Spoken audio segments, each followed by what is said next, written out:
channel. This right here is my $3,500 cheap Chinese mini excavator.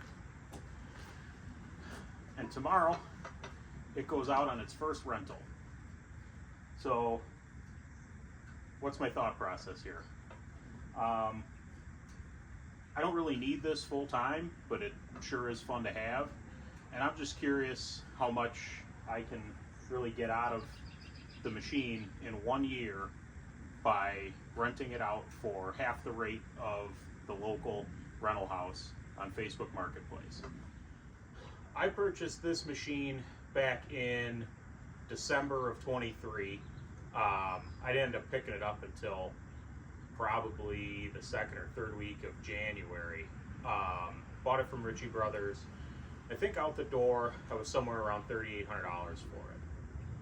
The machine is a VicSec VC13. It's no different than the AGT H12s. And there's a number of names that these are being sold under. AGT, Cherry Equipment. There's probably a half a dozen of them in this area that come through all the local auctions. AGT is supposedly located in the Chicagoland area, which is where I'm at, and they will sell direct to consumer. I think they are like $59.99 online, or maybe even $55.99 now. The prices have come down a lot. I owned one of these about 2 years ago. I never used it for a single bucket of material because I bought it to resell and I wanted to sell it as new.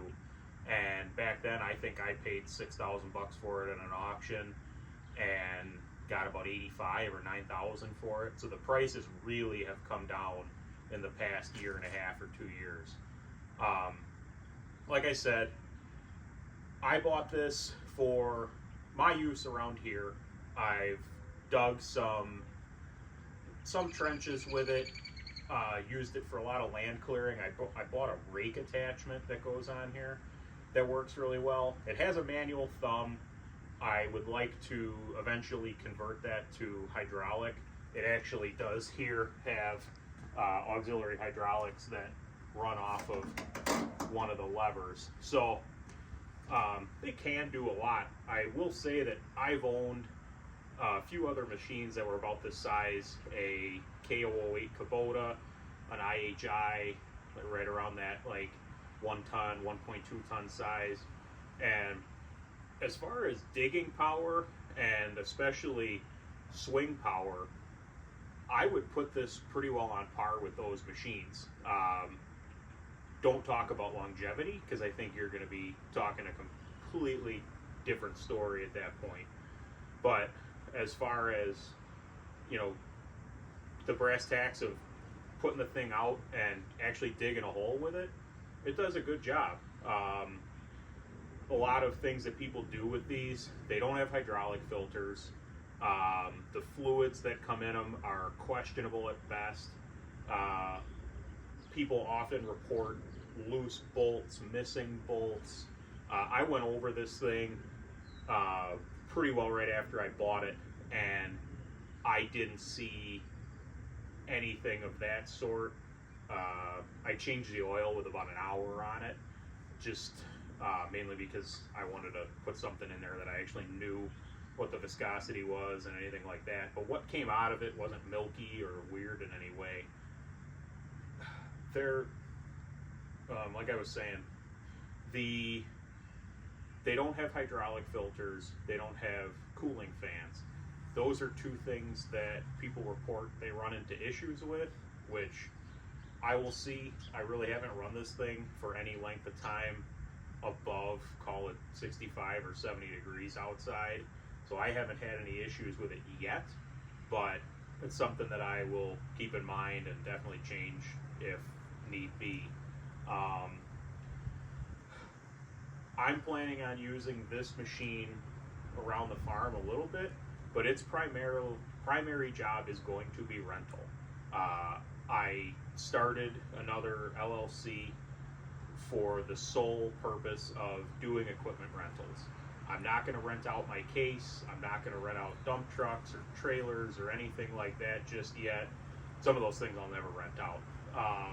But I'm pretty much doing that from a liability standpoint to cover my own ass in case somebody doesn't read the contract that I had legally drafted, another important step, and fails to call out Julie and hits a gas main and blows himself into the next county. So this machine will be getting sold from my farm to my rental company, and then that can help. Anything's possible, but it's just one more step in limiting my liability, along with a contract and other things of the sort. One big thing that I did was I owned a call it a real excavator. It was a Kubota 35, and I took pictures of all of the warning labels and everything, because anybody that's seen these at a sale or owns one is going to know how laughably bad the translations are on the warning and instruction labels. So I have some of them on. I gotta throw some more on, but I put real instruction labels on the machine. Aside from that, I did some greasing and always fun out here. Grease the machine, change the oil. I have not done anything with the hydraulic fluid yet, and it goes out on its first rental tomorrow. So we are going to see how well that does. I am about 40% under the local rental house. They have 3 locations. They kind of cover most of my county. But their comparable size machine, which is either a Kubota or an IHI, they have both depending on where you go, is $260 for the day or $1,080 for a week. I don't know if that week is 5 or 7 days, but the price that I have listed on Facebook is $150 a day or $600 for a week. My week is 5 days or 40 machine hours. And they're, hello sir. And that's how I'm choosing to do it for the time being.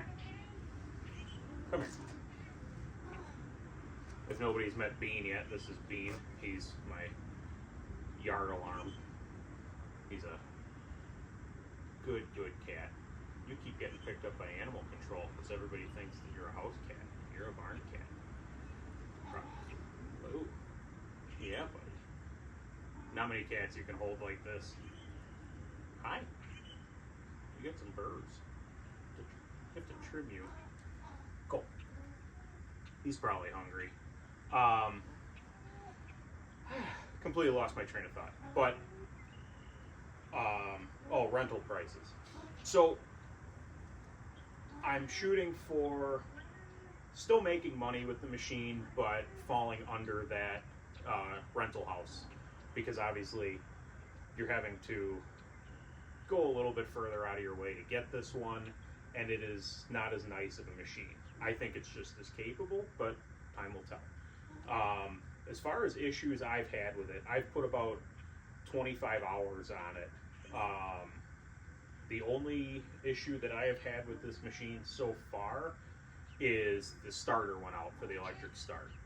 These do have pull start, and unfortunately it is going out tomorrow with that starter still broken. I have a new one coming. It should be here tomorrow. This was a last minute deal, this 1-day rental.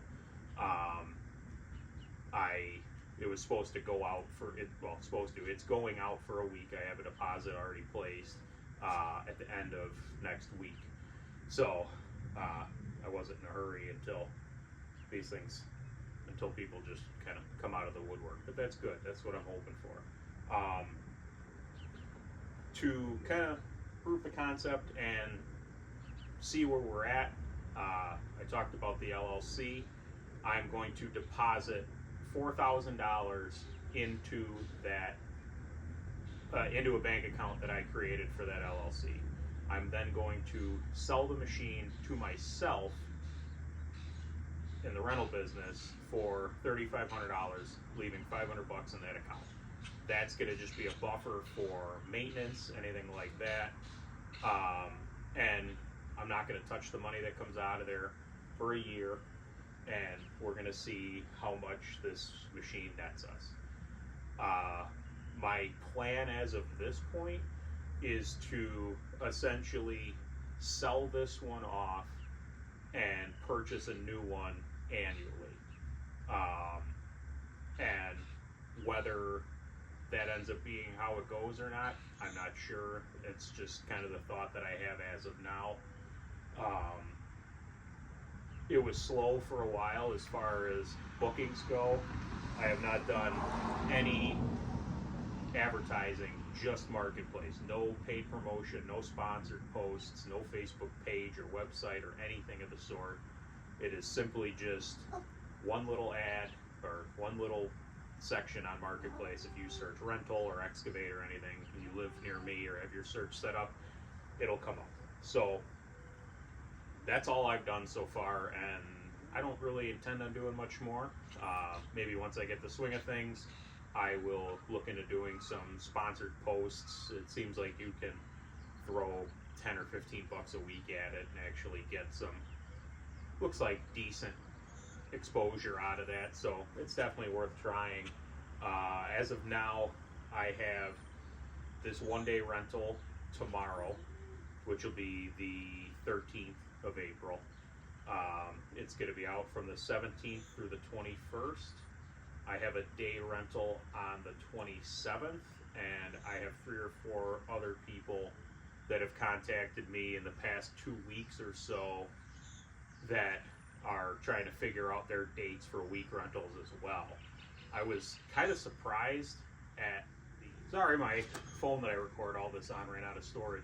I'm fine with the week-long rentals because it's just less to deal with, and I think overall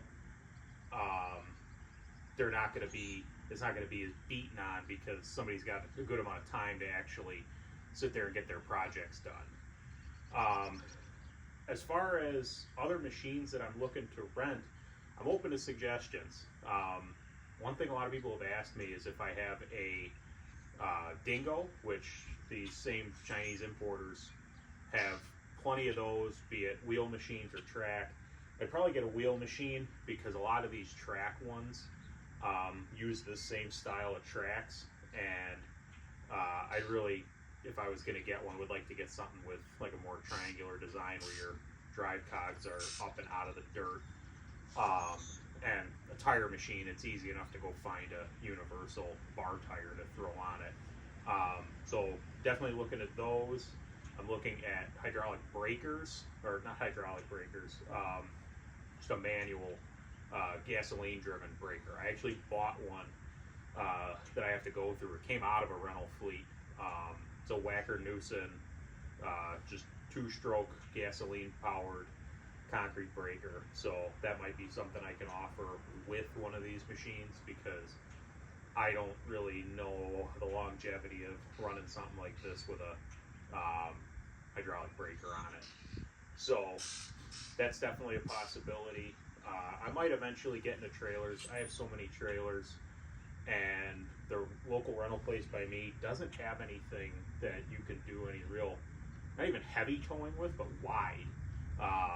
It took me, I had to go, I was without trailers for a while, and I ended up having to go like almost 45 minutes away to find a place that would rent me a deck over trailer to pick up a tractor that I bought. And the tractor only weighed about 9,500 pounds, but it wouldn't fit between the rails on most of the car haulers that the local guys would rent. I'm not even talking about U-Haul. This is an equipment rental place, but they don't do anything big enough to warrant having a wide machine.